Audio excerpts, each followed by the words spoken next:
So here we have the Fiat 500 on an 18 plate. I'm going to start off by showing you inside the boot, and then we'll hop in and run through some controls from there. As you can see at the back of the car, we have reversing sensors. Given the size of the car, plenty of boot space as well, along with that 50-50 split folding rear seat should you wish to increase this space even further. Okay, now that we're inside the car, we're going to start with the dials. We have the white dial first of all, that's the speedometer. Just within that, we have the rev counter.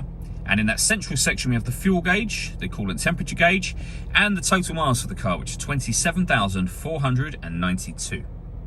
If we back out to the steering wheel, we have stereo and phone controls. Stereo controls continue here, along with the phone controls too. So that's your voice activation for the phone just there. Over in the center, we have the touchscreen for the car. So you can access certain things by pressing these buttons directly, or you can use the touchscreen. As you can see, when it comes to the radio, we have AM, FM, and DAB. If you want to listen to your own music, you can do. Nothing is connected up at the moment, but the media button will bring it up.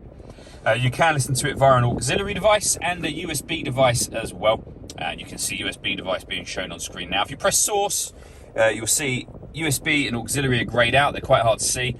You can also stream your music wirelessly via Bluetooth audio once you've paired up your phone, which you'll do by pressing yes and following the instructions from there.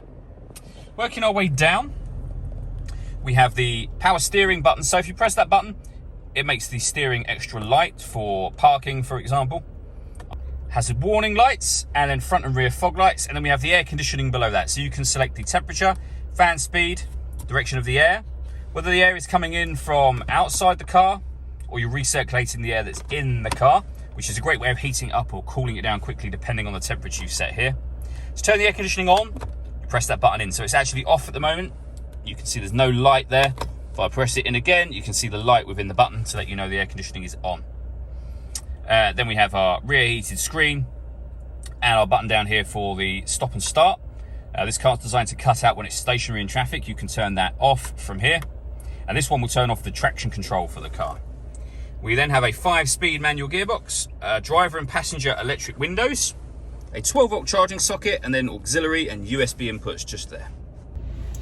And then finally, this car has this glass roof, so you can open and close this sunblind as you wish. And obviously you can see there that lets in a lot of extra light to the car. All that leaves me to say is thank you for taking the time to watch this video. If you'd like to come and see the car in person and have a test drive, please feel free to call any of our MJA sites. We'd love to hear from you soon.